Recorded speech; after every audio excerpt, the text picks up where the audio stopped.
Join me as we search under the sofa cushions of nature for the keys to the animal that Benjamin Franklin called God's final creation.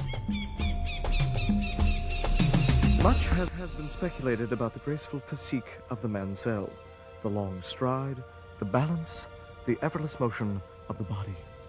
The arms and legs account for the agile lateral movement. Here we see two mansells using this technique to quickly cross the terrain.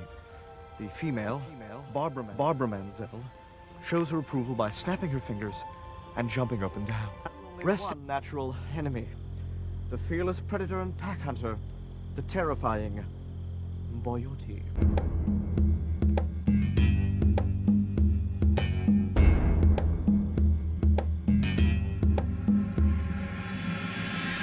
The mansell, mythic beast, living a life of peaceful serenity on these hidden pastures. Thank you for joining us.